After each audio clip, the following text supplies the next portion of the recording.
and I get to use it for whatever I want to. And when we finally get to the time that I'm dead and my wife is dead, this is only going to apply to your principal residence. When we're both dead, then the loan is due. And our estate pays it off. Yeah, our estate sells the property, and lender, you get paid off. But during the term of the loan, there are no payments due. That's why it looks like an annuity. You know, when old folks go pay $1 million to an insurance company and say, send me 10 grand a month until I die, that's an annuity. Well, you're kind of saying this with a lender. Send me money every month until I die, and I'm not going to make payments. And then when I die, the loan is due. My heirs either pay the loan off, get my property, or they sell it. The loan gets paid off. It's called a reverse mortgage, but some people call it a reverse annuity mortgage. It's the same thing. No payments are due. Money comes the other direction. Kind of like an open-end loan we talked about. Remember, you draw money, it gets bigger every month. It's one of the concepts, but this is designed for our principal residence. One other type of mortgage I want to talk about is the so-called subprime mortgage. The subprime mortgages are, of course, the mortgages that led us to the financial crisis in 2007 and the bubble burst, etc. A subprime mortgage is a risky loan where the borrower has very poor credit, and therefore the lender gets a higher interest rate in consideration of the borrower's poor credit because of the increased risk. And that's what happened in the crisis. As you know, lenders made all these scary, risky loans, packaged them up into bundles, sold them on Wall Street to investors, and then the people quit paying, and the market crashed, and we bailed all these people out. But the point is, a subprime loan is a risky loan made by a borrower with not really very good credit and higher rate because of the bad credit. And of course, think about that. The higher the rate just increases his likelihood that he can't pay it. If he couldn't pay it because he was risky already, let's charge him more. What a great idea. Then we can be damn sure he can't pay it. Okay. Now, I want to talk about mortgage insurance for a minute. This is not insurance on your house like we talked about. This is not hazard, flood, or windstorm insurance on your house. This is, mortgage insurance is insurance that guarantees the lender against the risk of default. This is insurance that if the loan goes into default, the lender is going to get paid. So this is additional security blanket for the lender. There are three kinds. There's FHA insurance. That's what an FHA loan is. An FHA loan is a loan insured by the Federal Housing Administration that guarantees the lender that if the borrower defaults, the FHA will come in and take over their loan and pay them off and go deal with the property. So the lender's covered. Same thing as a VA insurance loan.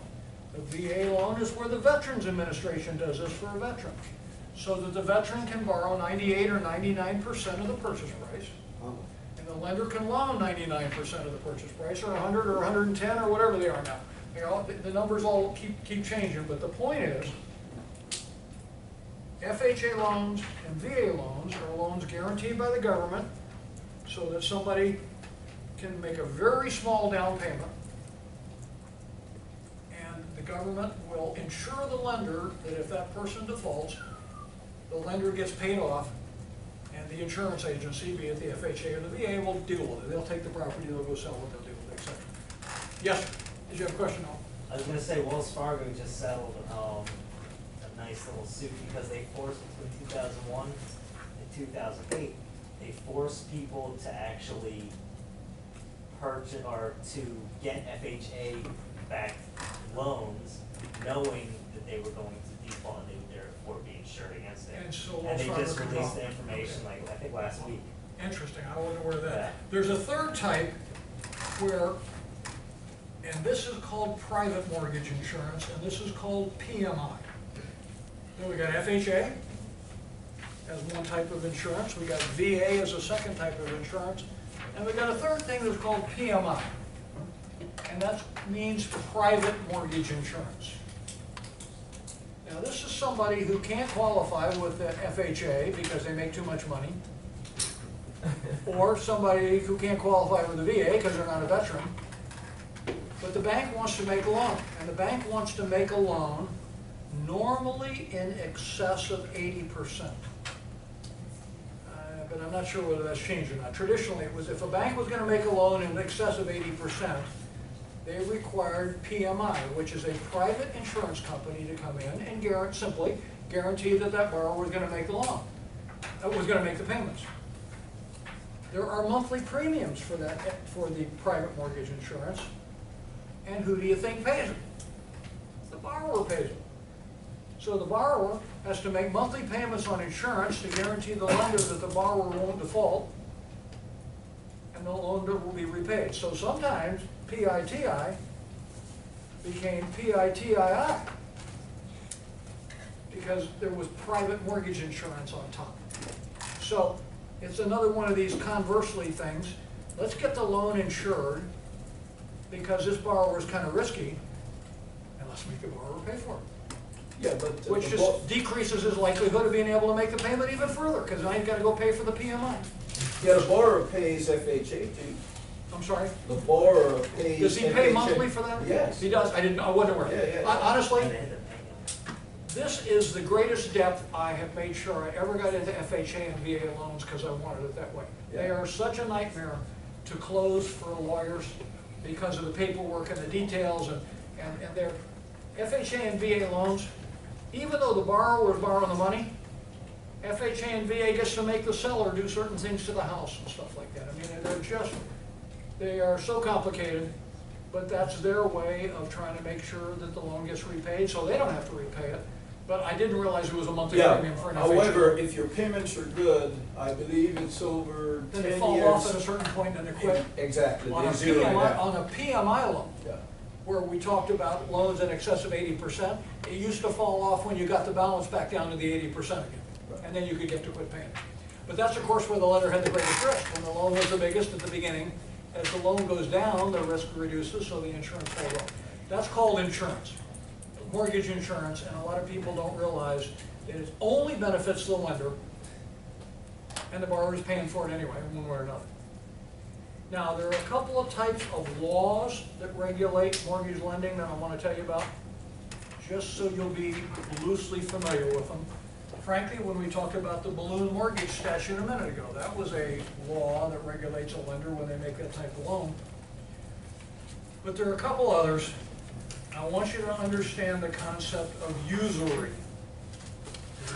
Usury, U-S-U-R-Y.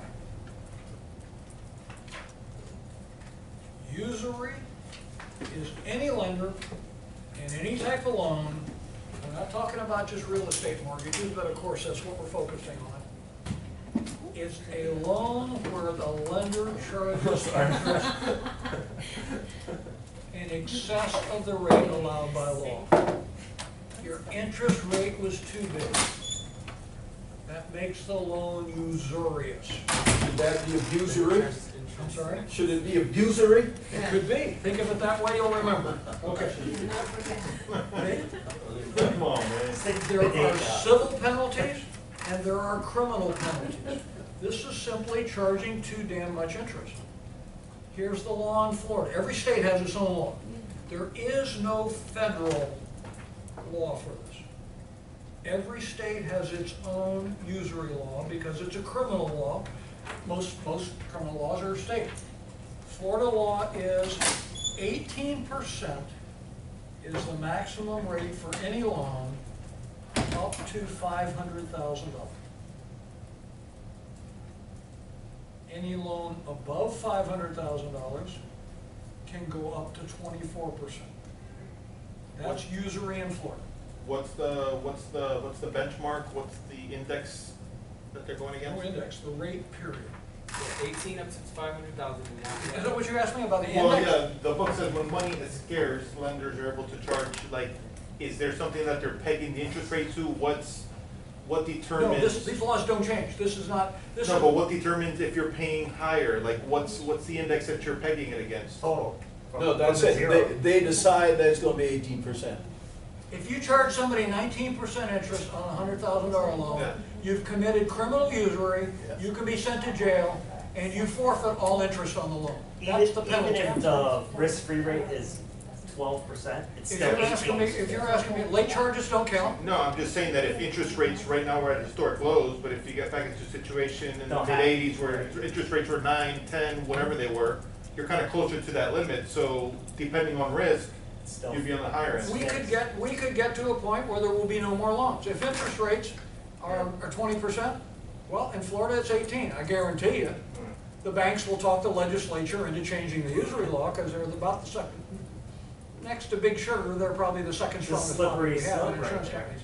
But the point is, in Florida, those are the How do you limits, period. legislate better? They have been for years. I know you're talking about, what about loans where they say, what about an index and a margin? When they get up close to that rate, they quit increasing. Because the penalties are criminal, and the penalties are forfeiture of all interest. Yes, no, go ahead. You said 18% up to 500,000 and 24 to what?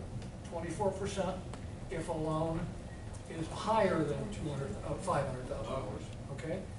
And if you go to 25%, the statute defines that as loan sharking, which means knee breakers. You know, if you are a loan shark and if you're above 25%, it's like a, I don't know, second-degree felony or something. I mean, this is big time. That's loan sharking. Now, understand if you will, there are a zillion exceptions to this. Pawn shops can charge you like 1% a week or something. Every little group of lenders that has their own lobby has carved out a Money special service exception business. to this law. This is, if there is no other law somewhere else. These are the interest rates in Florida, but you need to know the concept of usury is charging too much interest. And you're gonna find a paragraph, if we looked at the back of this note, you will find a paragraph that says, no matter what, it is not the intention of this lender for this loan to ever be usurious. And if it is ever usurious, we promise to give you back the amount that was over the maximum. And because lenders don't want to charge over that interest rate either and be charged with felonies. But there are limits. Yes, sir. Yes, aren't some credit cards charging 20, 24%? That's an exception too. Oh, yeah. That's an exception. That's an exception. Credit cards. Yeah, there's just exceptions everywhere, you know. There are even. Well, the bank, City Bank is a bank. There are even exceptions built into the federal law that say that the state laws don't apply.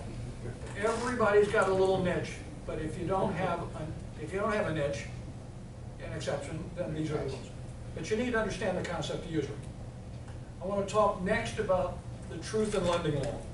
And a lot of people confuse that with RESPA that we talked about earlier that regulates loans for closings. Prior to RESPA coming in the early 70s, we passed the Consumer Credit Protection Act of 1968. That's called Truth in Lending.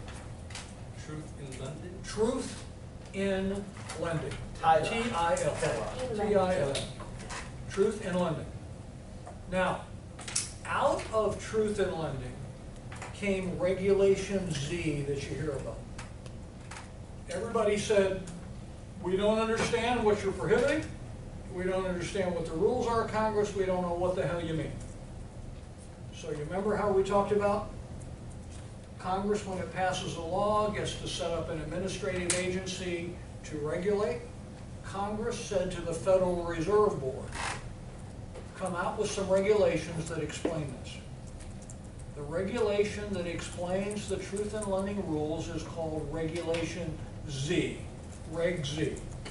You hear about TIL and you hear about Reg Z, and Reg Z comes out of TIL, and here's what it's all about. Now it regulates only consumer credit and not business credit. Now that's not the same thing as when we talked about RESPA regulates 1 to 4 unit residential units and a federally related mortgage lender. RESPA regulates all lenders of any type, not just banks. It regulates small loan companies, it's car dealers when they finance your car, it's airplane loans, any lender to a consumer, not for business purposes, is subject to Reg Z and Truth in Lending. And here's the two concepts that have come out of Truth in Lending that you need to be aware of. The first is called the finance charge. And the whole idea here, again, was to help people shop for credit and compare apples and oranges. The finance charge is where the lender is required to give the borrower the total interest over the life of the loan that they will pay. Not just you'll pay 7%, but you'll pay $410,000 over the life of the loan. When that 410 includes all of the loan costs up front, the points, the charges, the appraisals, the et cetera. They take all the interest you'll pay over the life of the loan and all of the closing costs that you pay, and they're required to give you that figure called the finance charge. That's dollars. And then the second concept is take those dollars that you'll pay, all those dollars that you'll pay, and convert them to an annual percentage rate. This is the APR that you see everywhere. The disclosure on the bottom of your credit card bill, the APR is 18, the APR is 15.24, the APR. And that's a combination of finance charges and interest spread over the life of the loan, converted back to an annual percentage rate. But these terms regulate all consumer lending, and they all come out of Reg Z and the Truth in Lending Act. You just need to kind of be aware of those, because when you sit down and talk to bankers, they're going to talk about Reg Z, they're going to talk about TIL, they're going to talk about RESPA, and they're going to throw these terms around, and they're going to expect you to know what they're talking about, and you don't want to have this dumb stare on your face. Uh-huh. You want, yeah, I got that, you know. You don't really need to know how it's calculated. You don't need to know how to explain it. You need to know they have had to follow Reg Z to come up with these calculations. But the importance of this is to help you when you decide to borrow money to be able to compare First Union's rate against Wells Fargo's rate against Bank of America's rate. You'll compare them all down to APR, because you know, one bank will say to you, we charge you 2 points, but we charge you a less rate. And another bank will say, well, we only charge you 1 point, but our interest rate is a little bit higher. Now, how do you compare those two things? You compare them by what's the APR. When you plug the finance charges into the interest over the life of the loan, which is really cheaper. And that gets a little more confusing, because let's say it's a 15-year loan and you're figuring all these out, but the average life of a loan in this country is 7 years. So does it really matter what's cheaper from years 8 to 15 if you're probably going to pay it off in 7 years? Might be better to have the lower interest rate for your 7 years rather than the better back result at 15, you know. But the theory was to help you shop rates. Okay, there are a couple other acts we're going to talk about, but now we're going to finish this chapter in about 10 minutes. And I'm sorry, but I insist that we get through it, and we started that late with lunch. You need to understand the concept of a yield spread premium. Yield spread premium. This is when you go to a mortgage broker. When you go to a mortgage broker, you're going to say, you mean I don't have to pay you? Isn't this cool? You're going to do all this for me free? And he's going to say, uh-huh. Free? Here's where he gets paid. You tell him, I'm willing to pay 7.5% on this loan. He says, okay, I'll find you a loan at 7.5%. And he really goes out and negotiates with a bank to get the loan at 7.25%. But the bank says to the broker, okay, we'll charge him 7.5%. And that 0.25% every year that they pay for the whole life of the loan gets paid to the broker. That's called his yield spread premium. And that's how a mortgage broker gets paid. The difference between the rate that you're really charged and the rate that the bank would sell for. And the difference, and they pay it to the broker, and that's called his yield spread premium. That's how a mortgage broker gets paid.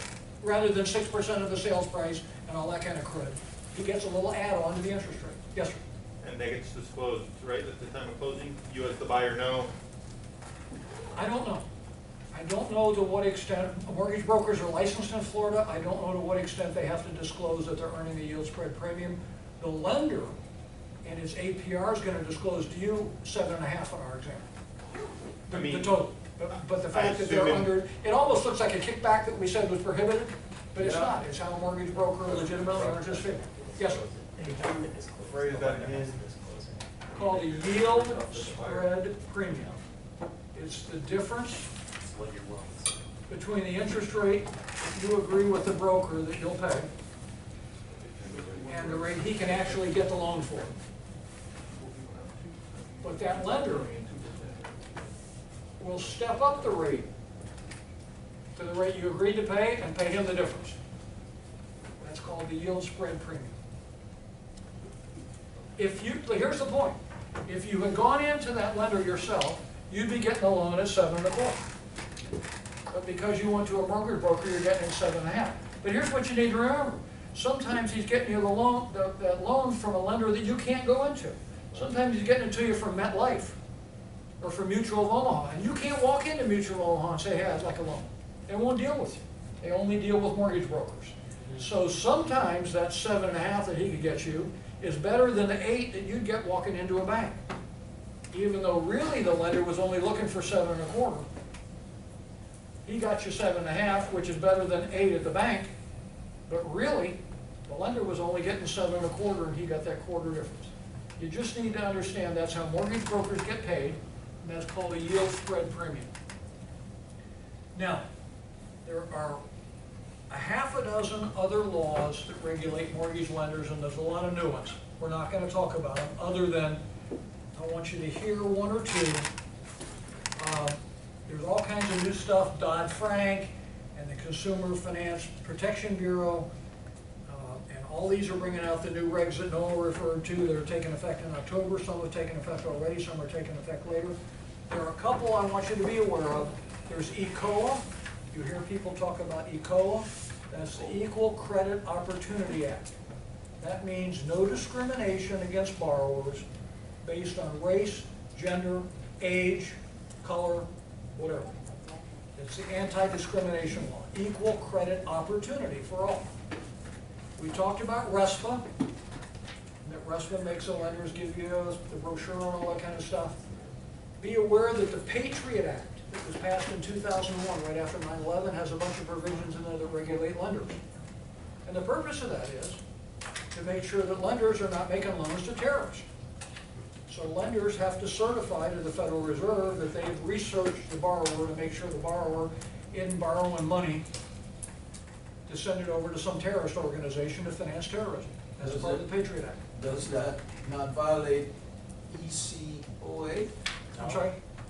The first one you referred to. ECOA, Equal Credit Opportunity. Yeah. What about it? Does the US Patriot not violate that? No. Disregard that. Outside of the scope. If you, You can't discriminate. if you think that terrorists are a protected class, yeah. Okay, now, I want to talk to you about one more thing. And we're going to do this because I want to get through this chapter, and this is an important concept. I want to talk to you about sale of the mortgaged property. You've got a piece of property. You own it. You own this piece of property with this house on there, and you've got a $300,000 loan outstanding to the bank. And you want to sell this property for $400,000 to B. You're right. You want to sell this property for $400,000. Okay. And you and B both agree, hey, why don't I, B, just take over your payments on the loan? You see stuff like that all the time. Buy a car, just take over the payments. Take over the payments. Okay? So assuming the loan. It's called assuming the loan, but we're gonna get there in just a minute. What you need to understand first is A can't simply give a deed to B and have B just start making the payments to the bank for the following reason.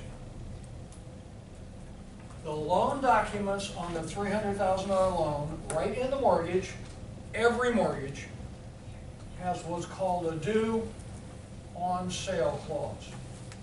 And it says, if you sell the property without paying me off, you have violated the due on sale clause and the loan is due. Due on sale.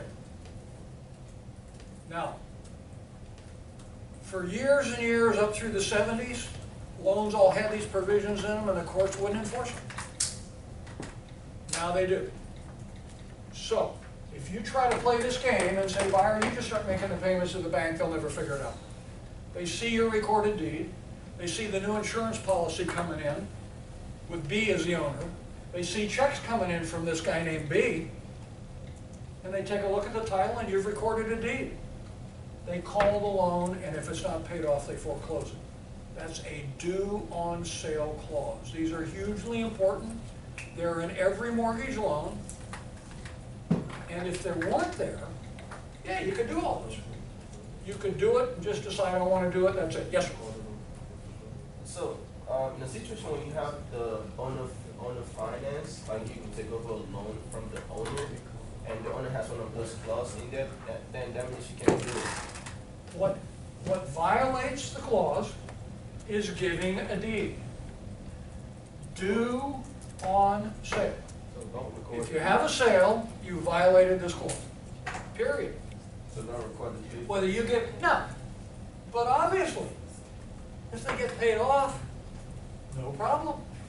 If buyer goes out and gets his own new $350,000 loan, well, $300,000 of that's gonna pay him off. It ain't doing it, won't get paid off. What they're saying is, if you sell the property and you don't pay us off, then it's due. Yeah, but I'm talking about the interest rate. They said the guy that owns the property right now has a better interest rate than what the new guy could get. Can't you take over Yeah, the loan? wouldn't it be nice? And if this had a 2% interest rate, and everybody thinks that's really cool, well, that's double the reasons why the due on sale clause is there. Number one, the buyer would love to take it over and only have 2%, Right. but the lender doesn't want to be stuck on the 2% loan anymore. They'd like to be paid off. The rates are 6. They'd love you to pay them off, and then they'll make a loan of 6% to the new guy. They'd love for this guy to come in and see them and negotiate a new loan at 6. So they don't, when they agree with you for a 30-year fixed loan at 2%, that's cool, as long as it's you and you don't sell the property to somebody else. If you sell the property to somebody else, it's due. Now, understanding that concept, there's still a couple of things that can happen. You can agree that the buyer will assume the loan.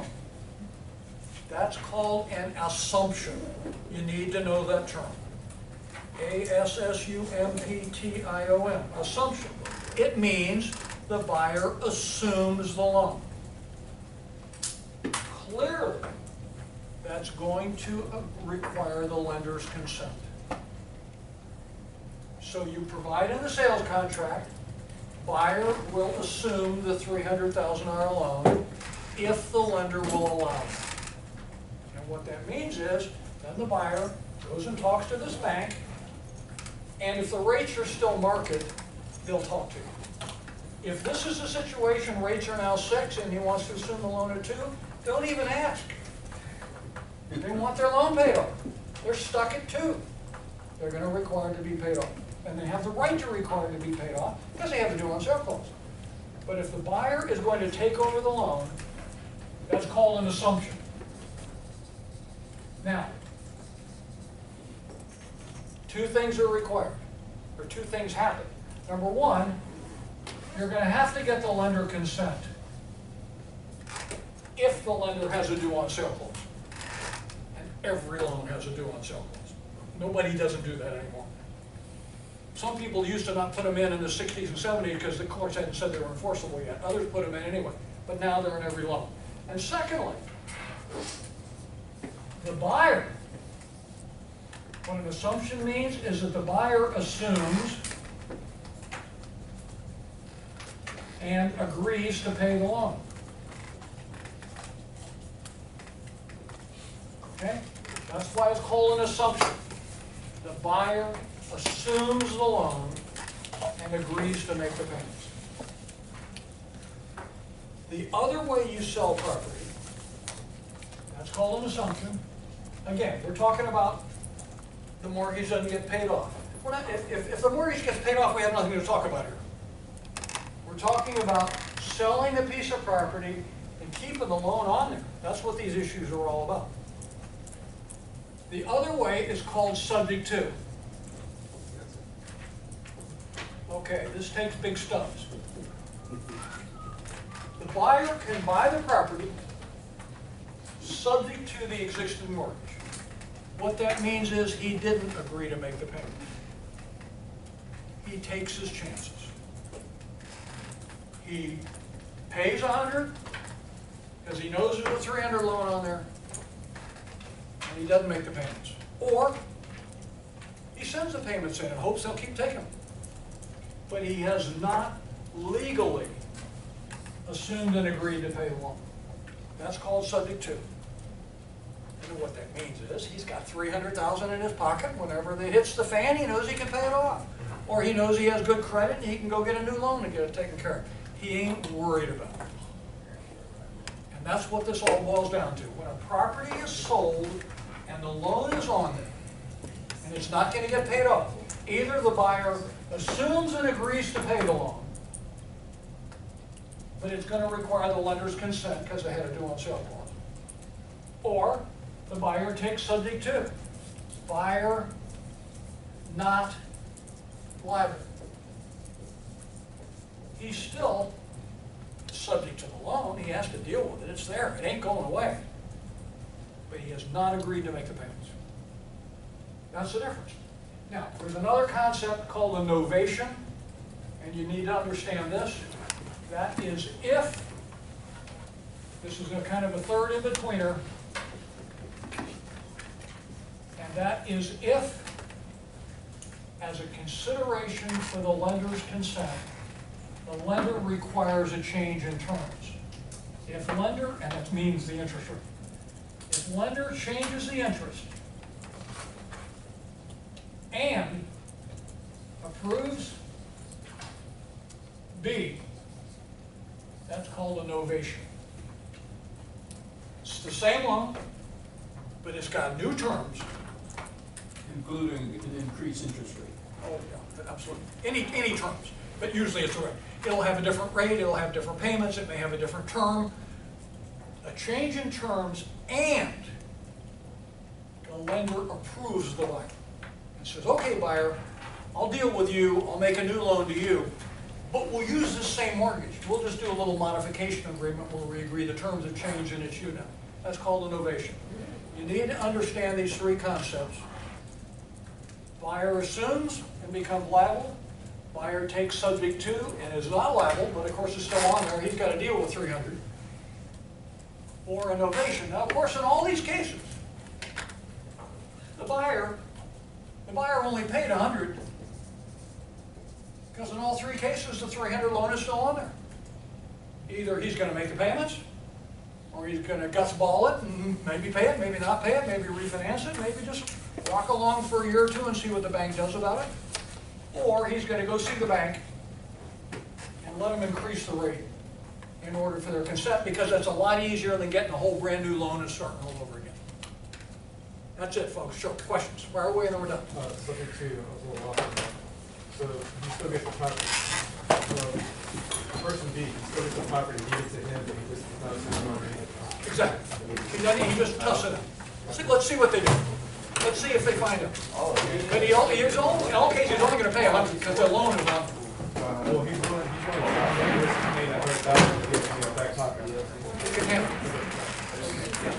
Okay? Now, of course, one thing, what we just talked about is is selling the property with a loan on there. You also need to understand, and we alluded to this earlier, both sides of this equation can be sold here. This mortgage by bank, remember, all through this, bank might have sold the loan to bank 2, who might have sold the loan to bank 3, who might have sold the loan to bank 4. Okay? That's called an assignment. Remember, we had an assignment of lease, we had an assignment of contract, we now have an assignment of mortgage. So both sides of this deal can be sold. The property can be sold and we'll deal with the loan, or the loan can be sold. Of course, every time the loan is sold, that doesn't change the terms. You don't care you don't care who your lender is, you don't care who the hell you sent $3,000 a month to. You couldn't care less, the same money, spend it. That's just an assignment. My question has to do with the deal of sale. If that becomes an action, does it have to be litigated to be realized? Sure. It has to be. Yeah, it has to be foreclosed. Simply, Yeah. you violated the mortgage, you just like you didn't pay the taxes, you didn't pay insurance, you did something I told you not to, which was, you sold the property. Now, what they say is you may not sell the property without the lender's consent, which means you gotta come in and see them doing the something. You gotta come in and see them doing the novation, or you just ignore it. Yes, ma'am. I was wondering, where can you get these assumable loans? Like, you just go to the bank and you ask them? You ask them if they'll be willing to do it. I understand that some loans are now being made assumable. They have a provision in them. I had some clients get insurance